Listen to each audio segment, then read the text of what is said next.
Welcome back to Kleppers Corner, Today in History, the show where we realize humanity's greatest moments of progress, enlightenment, and innovation somehow all happened on the same damn day as massive political meltdowns. October 28th, a date so loaded, it's like a historical all-you-can-eat buffet. You've got Harvard's founding, Lady Liberty's big reveal, Mozart's caffeine-fueled all-nighter, and oh yeah, Mussolini just casually overthrowing democracy. It's like history said, you want freedom, fascism, and fine art? Sure, let's do it all before dinner. Segment 1, Harvard, God's gift to tuition debt, 1636. Our story begins in 1636 when the Puritans, those fun-loving people who banned Christmas because joy looks suspicious, decided to found Harvard College. They wanted to train ministers to keep their little corner of colonial Massachusetts pure and pious. The goal? Dreading to leave an illiterate ministry to the churches. Translation, we need pastors who can read the Bible and the fine print. What started as a religious mission turned into the birthplace of American intellectualism and student loans. Back then, Harvard taught logic, philosophy, and Latin. Today, it teaches how to become a hedge fund manager with feelings. And here's the twist of irony. The Puritans built Harvard to protect their theology. But education has a funny habit of asking, are we sure about that? By 1805, Harvard had gone full Unitarian, which, for the Calvinists, was basically turning the church into a yoga studio.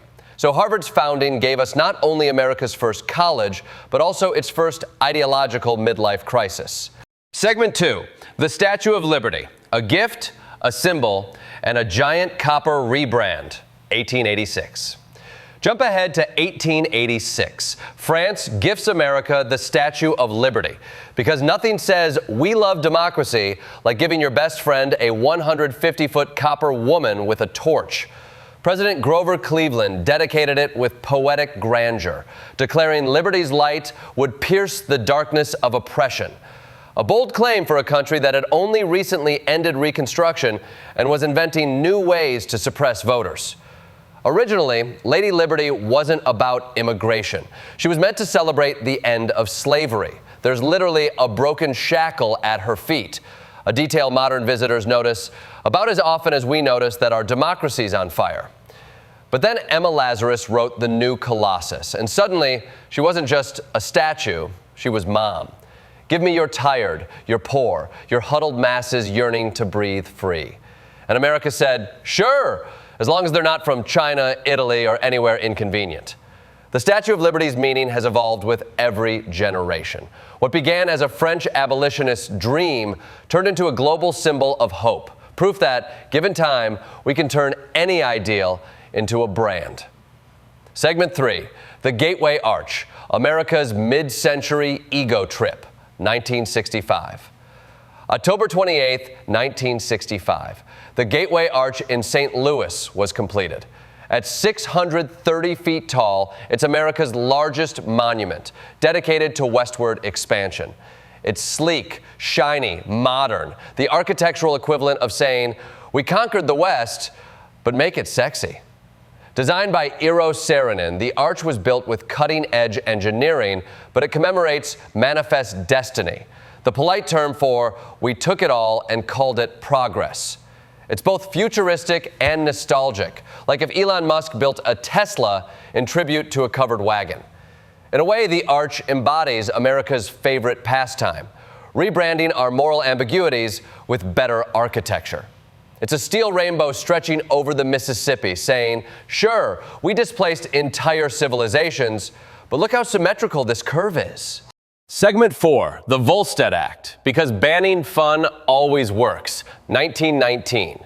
October 28, 1919, Congress passes the Volstead Act, overriding President Wilson's veto and officially launching Prohibition. It was the noble experiment, the kind of phrase politicians use when something's about to go catastrophically wrong. The idea was simple: ban alcohol and America will become sober, moral, and productive. Instead, we got speakeasies, organized crime, and the greatest jazz boom in history. Turns out, when you outlaw booze, people don't get more righteous, they just get better at hiding it. Al Capone went from small-time thug to Prohibition kingpin. Police corruption skyrocketed, and average citizens suddenly became lawbreakers for wanting a beer. It was like the war on drugs, but with better music and worse hats. By the time we repealed Prohibition in 1933, America had learned a valuable lesson. You can't legislate morality, but you can definitely make it more profitable. Segment 5, the birth of Czechoslovakia, the Velvet Dream, 1918. In 1918, while Europe was coughing up the last lung of World War I, the Republic of Czechoslovakia was born on October 28th. It was the result of Woodrow Wilson's favorite bedtime story, national self-determination. The idea was noble. People who share language and culture should have their own country. The problem? The new Czechoslovakia was a patchwork of Czechs, Slovaks, Germans, and Hungarians, like a roommate situation that starts fine and ends with someone moving out in 74 years. It worked for a while, even thrived as a democracy between the wars. But then Hitler came knocking, Stalin moved in after him, and by the time 1992 rolled around, the Czechs and Slovaks divorced peacefully, the only breakup in Eastern Europe that didn't involve tanks. The Velvet Divorce proves something rare. Sometimes a nation's happiest ending is agreeing to split the rent. Segment 6, Mussolini's March on Rome, democracy's worst Yelp review, 1922. October 28th, 1922. Benito Mussolini's fascists staged the so-called March on Rome. Spoiler, it wasn't much of a march. It was more like a push notification that said, "Hey King, we're outside. Surrender democracy or we'll be very inconvenient." Italy's economy was in ruins, socialism was rising, and Mussolini exploited fear like a political influencer selling anxiety supplements. When Prime Minister Luigi Facta asked the king to declare martial law, the king blinked, said nah, and invited Mussolini to form a government instead. It was the politest coup in history. Mussolini didn't take power through revolution. He just scared democracy into ghosting itself. And the world learned a dangerous lesson. Sometimes you don't need tanks, just enough cowards in charge. Segment 7, the Cuban Missile Crisis. 13 days, infinite anxiety, 1962. October 28th, 1962. The most terrifying chapter of the Cold War ends. The U.S. and the Soviet Union stepped back from nuclear annihilation after 13 sleepless, ulcer-inducing days. The U.S. discovers Soviet missiles in Cuba. Kennedy blocks the island, and the world collectively holds its breath. Like waiting for a Tinder date to text back, except the stakes are global extinction. Khrushchev finally blinked. He agreed to remove the missiles if the U.S. promised not to invade Cuba. Secretly, Kennedy also agreed to remove American nukes from Turkey, but he did it on the down low, because even in diplomacy, image is everything. The crisis gave us the hotline between Washington and Moscow, a direct line so the two most powerful men on earth could text, "You up?" before starting Armageddon.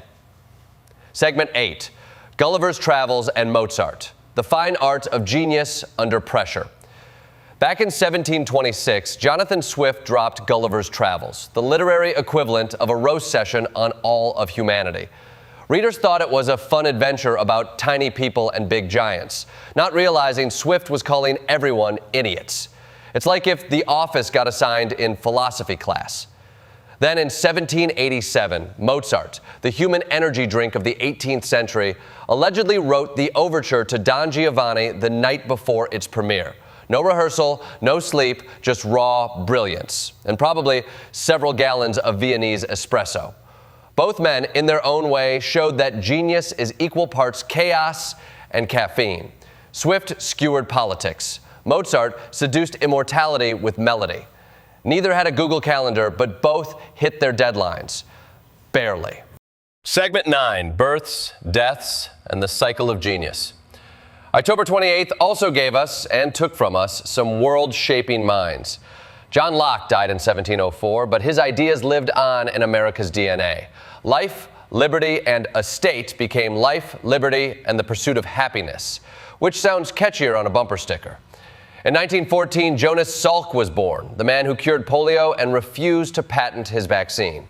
When asked who owned the patent, he said, "Well, the people, I'd say. There is no patent. Could you patent the sun?" Imagine saying that today. Big Pharma would patent sunlight, vitamin D, and the concept of warmth. Then there's Bill Gates, born in 1955. From teenage hacker to software emperor to global philanthropist, the man turned code into capitalism and capitalism into charity. He's like if Scrooge McDuck started a malaria fund. And Julia Roberts, born in 1967, gave us Pretty Woman, Erin Brockovich, and proof that a dazzling smile can topple entire box office charts. Meanwhile, Ted Hughes, the poetic powerhouse, exited life in 1998, leaving behind verses that made nature sound both terrifying and sacred.